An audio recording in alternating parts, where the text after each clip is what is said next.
and welcome to another episode of Right Brain Rounds. Today, I am so excited to bring you Olivia Wolf.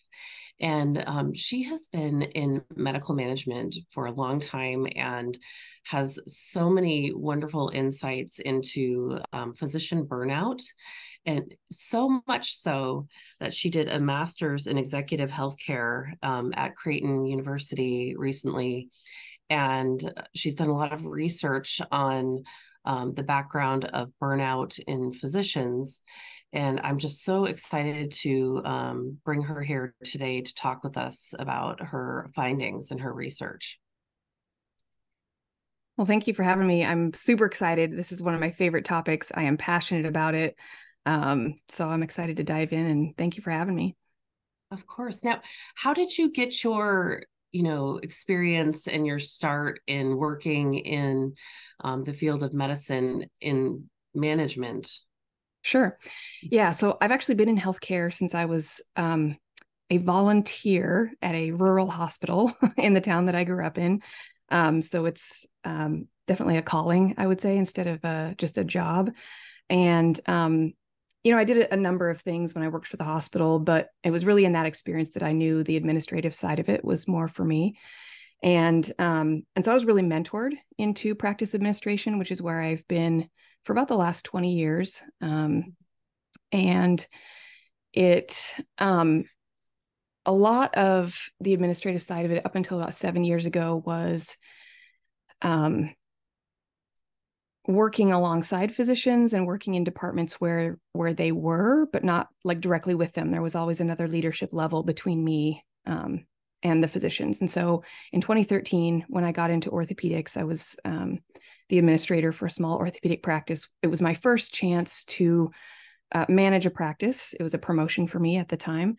And it gave me what I would call the privilege of seeing physicians not only practice medicine, but then being able to see their human side as well and see their struggles, see the things that were giving them a lot of stress or on their mind, things that kept them up at night.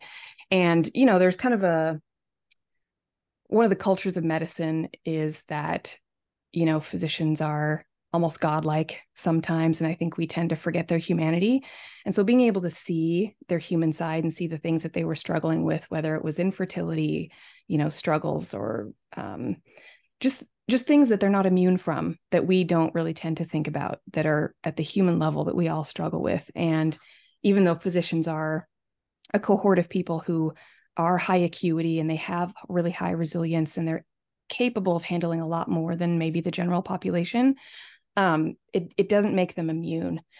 And so being able to see those struggles kind of behind closed doors, and then at the same time on the executive function of licensing and credentialing, a lot of the ways that the system doesn't allow for that humanity, really got me thinking about the disconnect between what a physician has to do to have their career and the ways that the system doesn't actually support them in that. And I'm a very curious person. And so I just kind of started pulling at the string, just kind of on my own before I even started my MBA, about, okay, and really the question was that I started to ask myself is, who is caring for those who care for us? And it was very difficult to find anywhere where a physician could be fully, without shame, full compassion, supported, particularly around mental health issues. It's one thing if a physician falls and breaks their arm and, that's different. But to have any kind of like emotional or mental struggle and then have to disclose that if you get any kind of treatment for it to a state licensing board or a credentialing body, it just creates this massive chasm of really injustice. And dehumanizing is kind of a strong word, but I don't think it's too strong a word. And then when I got into my MBA program, it just seemed like that curiosity and the research I had already been doing just out of my own curiosity seemed like a good project. And so it became my entire capstone project for my MBA to really look at the drivers of burnout and not not the things, because I think, stress can be a spectrum, right? You've got everyday stressors that people struggle with all the time, and then they can escalate into stressors that really cause damage and cause harm. And so I started to look past the kind of low spectrum things, which were, EHRs. Physicians hate electronic health records, as they should, and they make your job more frustrating. But I wouldn't put them necessarily, and they're listed a lot in the research as, drivers of burnout. But when you put them on a spectrum, they're actually very, very low compared to things like, okay, I've relocated into Alaska and the dark and the cold is hard. And so I went to a physician and was diagnosed with seasonal affective disorder. And the state licensing board in Alaska requires you to report that if you have a diagnosis of seasonal affective disorder. Like, that's a very different stressor, because as soon as you report anything like that, you open yourself up to investigation or monitoring, and it becomes very intrusive. And instead of an approach towards a physician of, okay, this is one of our own, we need to support and care for them, it becomes a liability. And so it's approached with a lot of anxiety and a lot of shame and a lot of intrusive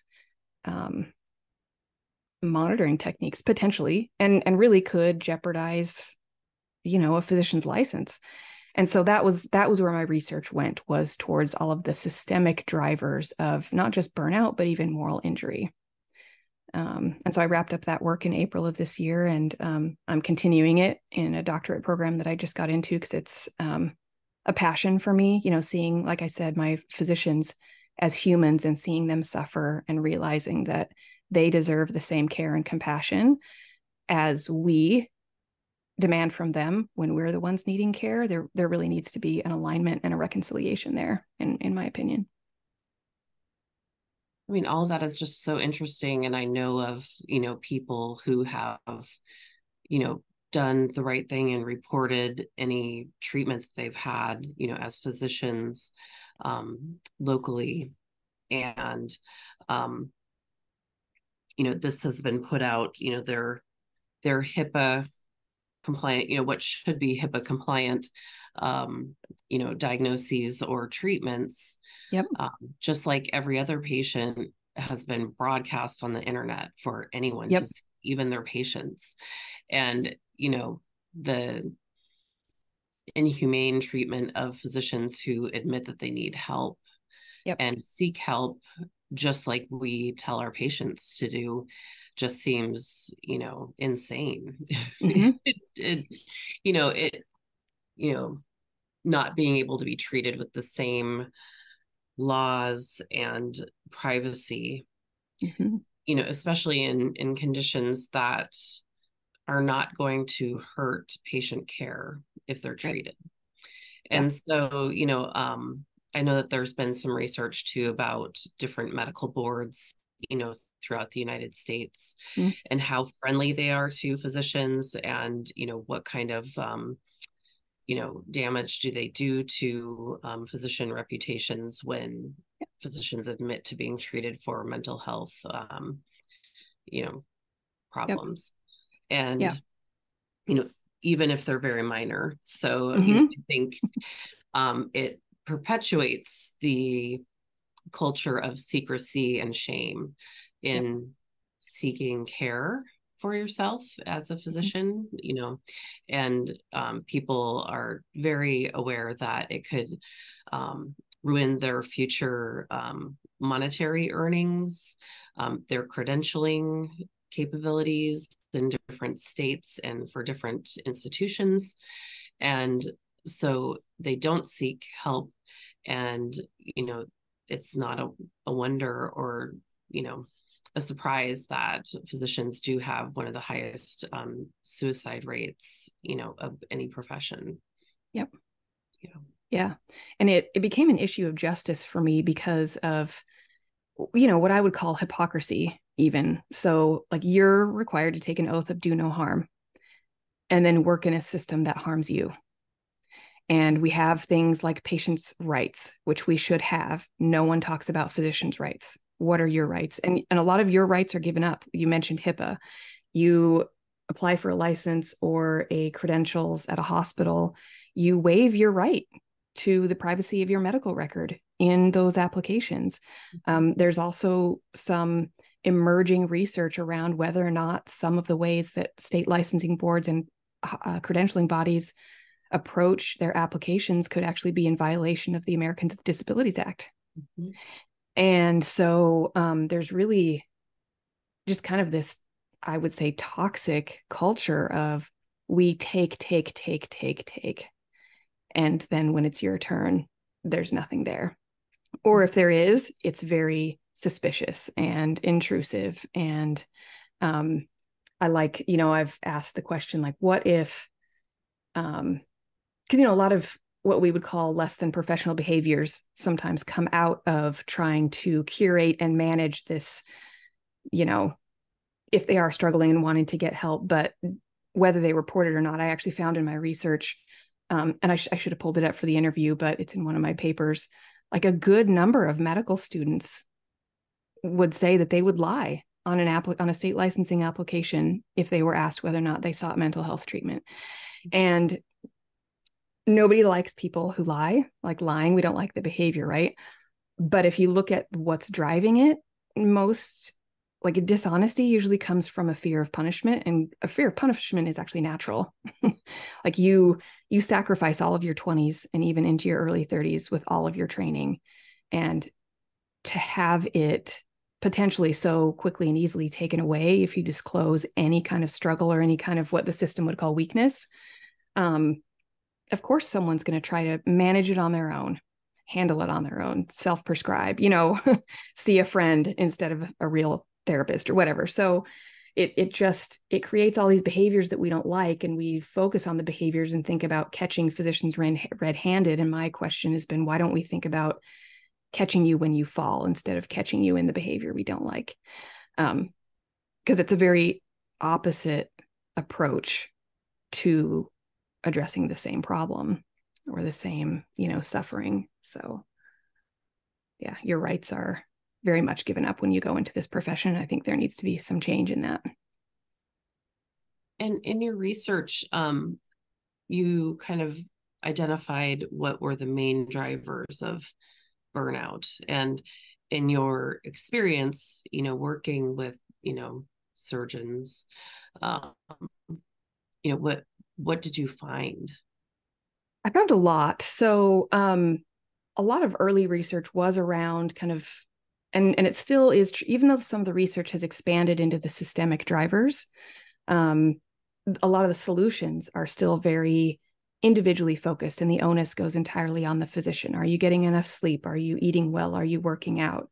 And even the things that are asked of organizations are like, have a pizza party, or, these things that are just like, they're not sufficient to address the systemic issues. And so there's a lot of research confirming that there's systemic issues, but even some of the systemic issues that they talk about are things like the EHR being frustrating.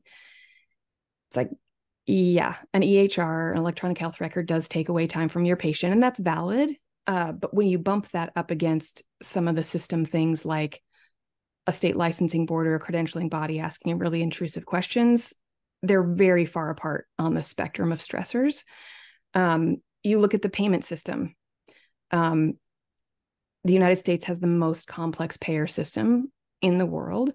And I would say it borders, if not fully, with some payers, has become the payers telling physicians how to practice medicine. And that's where we start getting into what I would call moral injury, and that moral injury actually originated in research around veterans and PTSD, being at war. So it started in the military, but the outcomes are the same. You sacrifice your entire early adulthood and into your 30s, and then you have an insurance company telling you how to practice medicine. It breeds distrust. It completely takes away your autonomy. All of the intellectual brilliance that you have that brought you here, all of a sudden you can't exercise at your will. So it takes away your autonomy. And that's beyond like everyday too many clicks in the EHR, right? That is, I sacrificed all of my early life for this, and I'm not allowed to actually exercise my own judgment. And that Nobody wants to go to work and have their autonomy taken away, right? Or to have all these credentials and then be told by an insurance company who has no credentials that you can't do that. And so it changes decisions that physicians feel like they have to make sometimes in their care. Knowing that something would be better for this patient, or, hey, there's this new thing, we want to try it, but you can't try it because it's experimental and nobody will pay for it.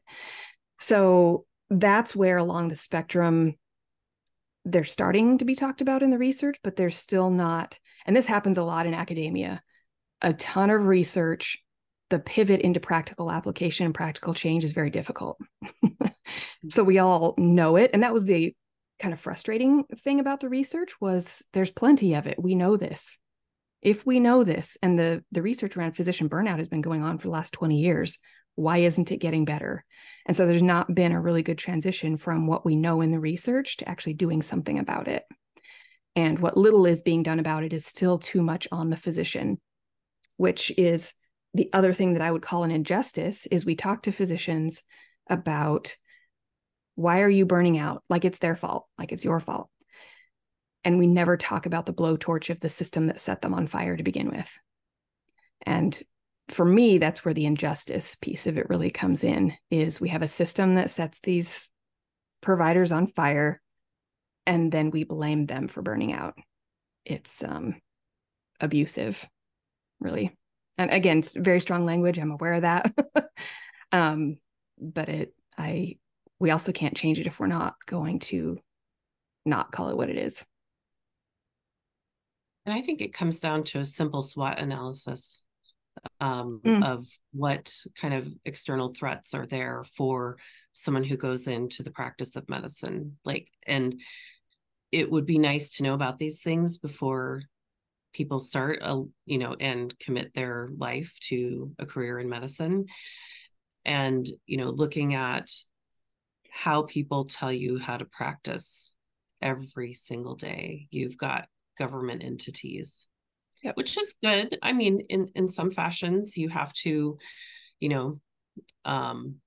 practice at a certain standard, of course. Sure.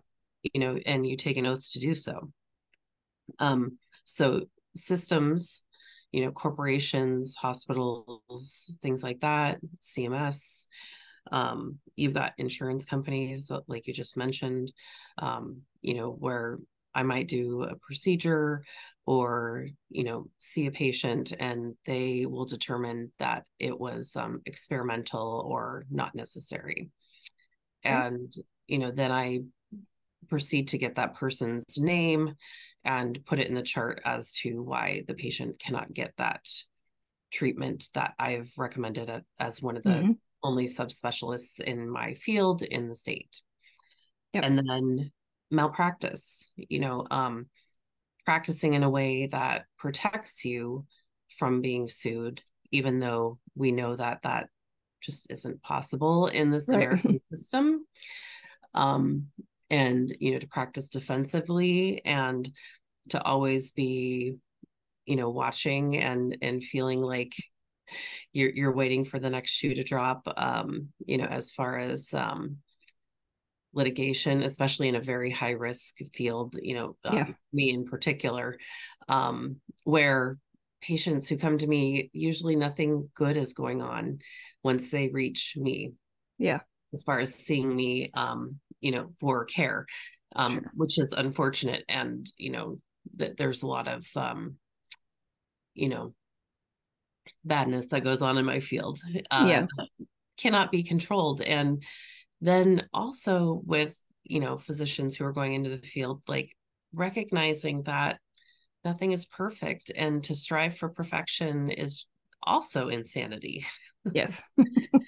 And, to have that expectation in the medical culture that you have to be perfect, you can't have any struggles, you have to be superhuman, and do superhuman things daily and juggle it all and be perfect is just unrealistic. It is. Yeah. And that's one of the systems that I talk about when I present about this, and will be part of my ongoing research, is systems of belief. around physicians and who they are and what their identity is one of the systems that also harms. I remember, I think it was Chicago Med. It was a TV show, and one of the opening lines was, "What's the difference between God and a doctor?" And the answer was, "God knows he's not a doctor."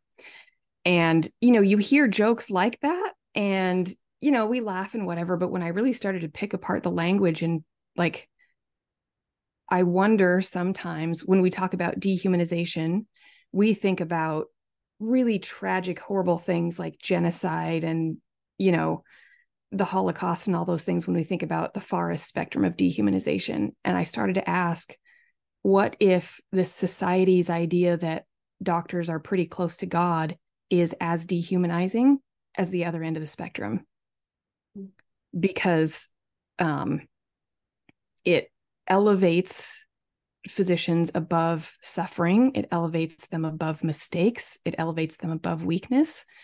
And so I don't still know when exactly it happened, but like this threshold of excellence, which should be required. We should not back down off excellence, right?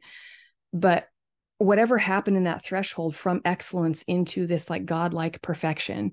And I get it. I remember I had a friend who broke her arm, and she had a very difficult journey to actually get to the right care, and was several more days in pain than she probably would have been if the first physician she'd seen had handled it the way that it should have been. And so by the time she got to my physician who fixed it, she and her husband were so thankful, because, they'd been taken out of pain. They'd been healed, and pain relief means so much to the sufferer that I remember telling them sometimes, like, yeah, I had a really hard day at work, this physician said this, or that, this interaction happened. And it just like, they could not reconcile the humanity of the human interactions I was having with my physicians with this physician who in their mind had saved them. And so some of it is cultural in the way we talk about it. And the other part is just what pain relief means to a person, right? And kind of putting people on a pedestal just in kind of our natural interactions when we've been helped. So it's just a very interesting kind of social sciences, I guess, about how those things are developed. But there has been some threshold breaking of excellence into perfection that really also dehumanizes the physician population, because perfection is impossible. And I think you touched as well on, physical and emotional pain. And there's a lot that, physicians go through with their patients when they're suffering. And how do they deal with that? I mean, I think physician coaching is, number one. I think making that mainstream, making it, non-shameful to be involved in physician coaching. Like, I've had a physician coach for as long as I can remember now.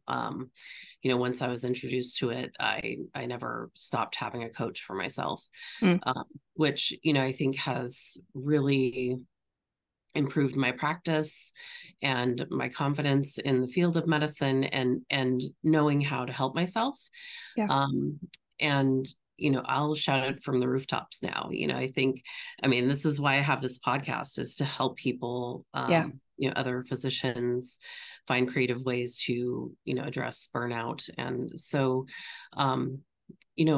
a lot of us go through it, and may not identify it throughout our careers, or have different, grades of burnout, and find ways to, creatively deal with that. And, it only benefits, our patients, our colleagues, my staff. I think it's just, all around a great way to help address these things. So I'm also interested in knowing what you found about physician coaching and how that helps with, the occupational phenomenon of burnout.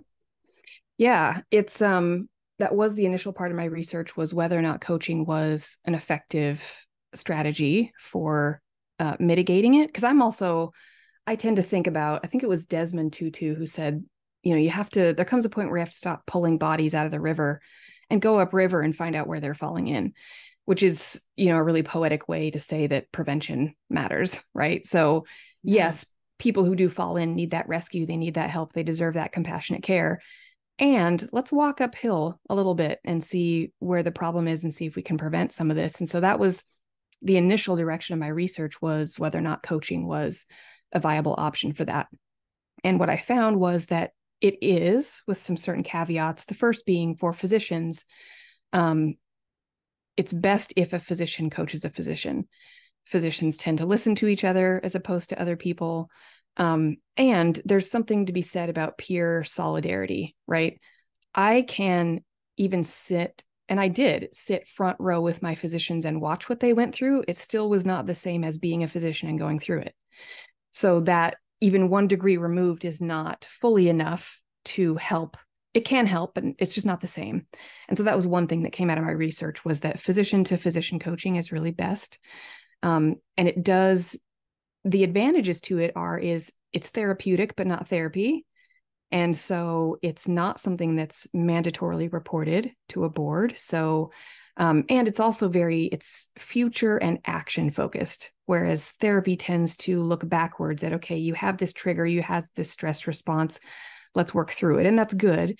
Whereas coaching is, okay, let's work through it. Well, I mean, it's similar to a sports coach. Like, okay, your stance is a little bit wrong here when you're swinging the bat. Let's, next time. And so that's what I like about coaching and what does make it effective.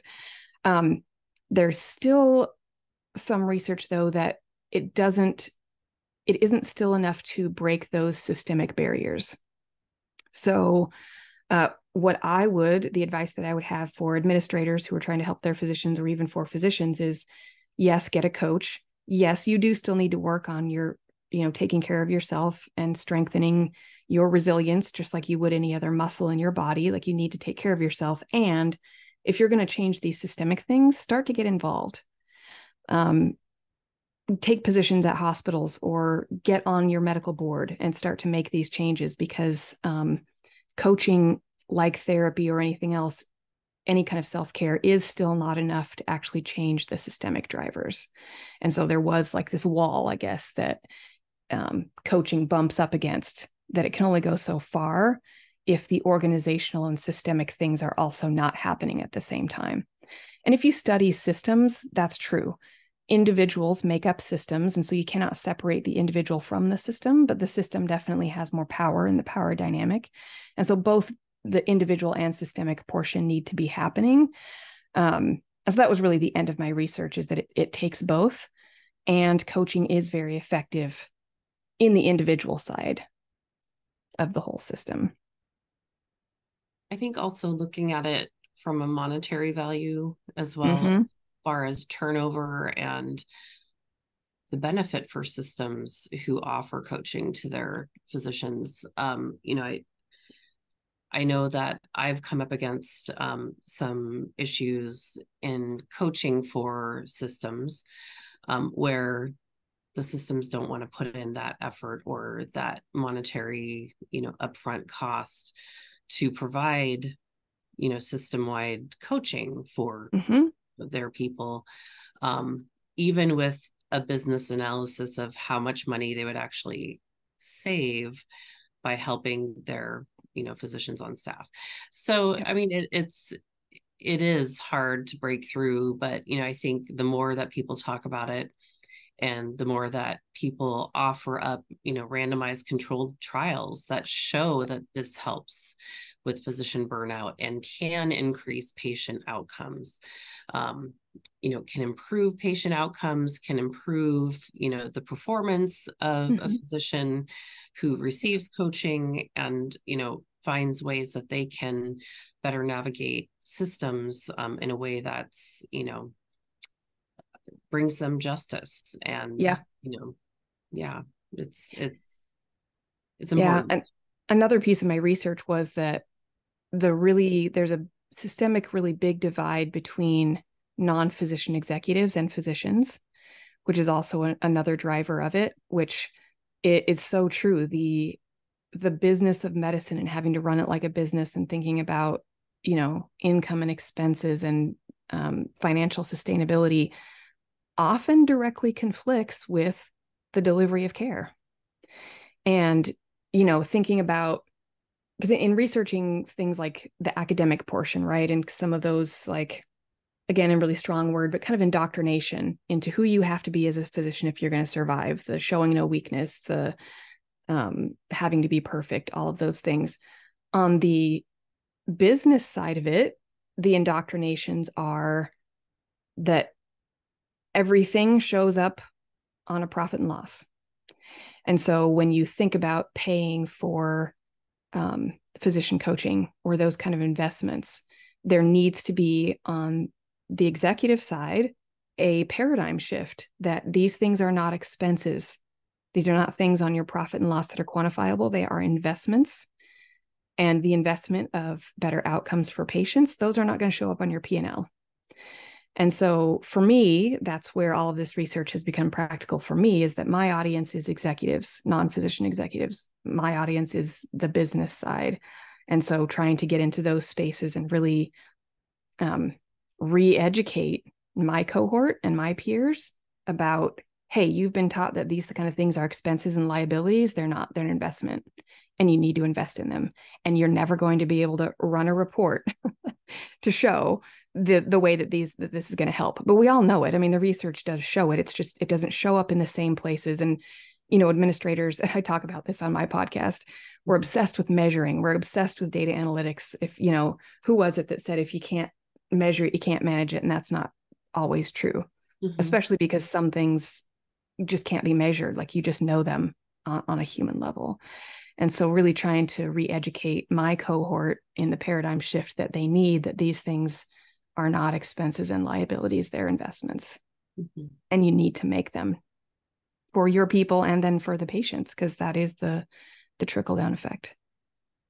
I mean, it really does seem like an intangible thing, physician wellness. Yep. And, who defines that? Like you said, it's not really a pizza party or yoga in the park or an afternoon off to, watch a feel-good movie or something like that. Right. And so, again, it all is about prevention.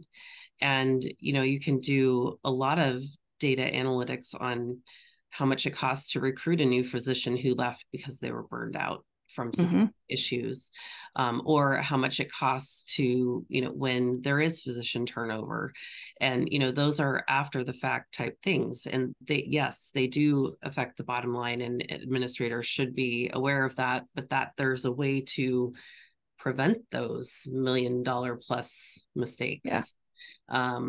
And, investing in the physician as they've invested in their career to work for your institution, they could decide to go and start their own practice, really, they could do that. And, being a practice owner myself and, seeing how much more time I can spend with my patients, because I allow that, as my practice administrator as well. I know there's a bottom line, but I am not ethically held captive by anyone, which is, kind of a wonderful thing that I'm trying to get other physicians to realize. And, these, there are so many new graduates who, if only they knew they could do it. They could start their own practice and they could have their own autonomy, but it's very fearful, scary, financially, confidence wise, there's lots of things that go behind that. So, it's very interesting. Yeah. And that's one of the disservices of the academic side of it too, is that, even if you had a new grad who wasn't going to start their own practice, but was coming into a private practice, a lot of the industry standards are, a year or two as an employee, and then you buy in. So there's this expectation of ownership and business acumen and knowing operationally how a clinic actually runs, because they don't run the same as an academic center. Zero preparation. And so that falls a lot on the administrators and the staff in the practice to teach. And at that point, no fault of their own, physicians are like, in a sense, like done learning, right? They've sacrificed all these years in learning. They want to start, having that autonomy to actually practice and not have to keep learning at that level. And so it can be challenging to come in with that attitude that, okay, I've still got a lot to learn. And again, I don't blame physicians for that. That's part of the academic side and what they're prepared or not prepared for, or the myths that they're told that they're prepared for it and they're not. So I would love to see at least some, business operational training right towards the end of physician training, to at least give them an idea of, this is what all your staff are doing to support you. Here's how the business runs. Here's how, it's going to be that you may want to do this treatment and their insurance company says no, and having to deal with that so that they're at least prepared. It's not this, as stressful of a culture shock, I guess. Sure. So in the future, you're starting this doctorate program, and what are your objectives for that? I'm very excited to hear. Yeah. I think I'll probably niche down into the research. There's this idea called restorative justice. I don't know if you've heard about it. It's talked almost primarily in criminal justice, which is when somebody offends, restoring them to society instead of just punishing them for their, crimes. And that's on the criminal justice side. So my theory at this point, or the curiosity that I'm now pulling on at this stage, is, what does restorative justice look like for physicians when they, need treatment, especially in the realm of like addiction. There's a lot of stigma and shame around those kind of things when it's, we know it's a medical condition, but even mental health stigma. Like, how do we support in a just way physicians to make sure they can get the care that they need? And then if there is an event from which they need to come back, how do we restore them instead of, continuing to punish and those kind of things? So it'll still be along the physician burnout spectrum for sure, but just taking more of the justice approach to fixing those systemic things, because it really is an injustice as it stands now. So it's a continuation of the work I've done, just a little bit more on the justice side of it. Wow, that's truly amazing. And I really appreciate your work and everything that you've done so far and are going to do in the future. Thank you. I love it. I am passionate about it, which makes it easier, or at least gives me the fuel to do the work. Because I know, doctorate programs are rigorous for a reason. They should be. But I really just can't, once I get a hold of something in my curious nature, I just can't let it go. And in, being able to work as closely with physicians, and I do consider myself to be, in that sense, a physician advocate, because there's also not a lot of training on how to advocate for yourself. And so trying to be that advocate, it's just a passion that I have to make sure that, you guys who have sacrificed so much are actually treated with the dignity and the respect, and that you get from the system what you need as well. And I don't know if the listeners know this, but you have your own podcast as well called Staunch. Tell us about it. Yeah. So that was, COVID was hard. It was traumatic for everybody, and everybody responded to that trauma differently. But I had thought about getting out of healthcare at one point. It was so difficult. And in 2021 was when I finished my undergraduate work, and then I went right into my MBA. So I completed 2 degrees through all of that. So it was just an incredibly stressful, difficult period of time. And I had been listening to Brené Brown. I don't know if you're familiar with her work, but she's phenomenal. And she talked about what happens in our bodies when we don't have a creative outlet. And I knew I just needed to get some stuff out. And even if it was just for me, even if nobody ever listened, I needed to start exercising my voice. I needed to start doing something creative. And I was fortunate enough to work for a brief period of time for a company who was started by starting a podcast. And so I saw all the technical pieces of it, the microphone you need to get, the tech you need to get. And I just knew there came a point where it's like, oh, this could be fun. Oh, maybe I should do it. And then there came a point where it's like, I have to do it for my own soul, for my own well-being, for my own sense of creating something. I have to do it. And it has been one of the most fun things I've done in my life. I am passionate about leadership. My undergrad is in leadership studies. My doctorate is going to be in leadership studies.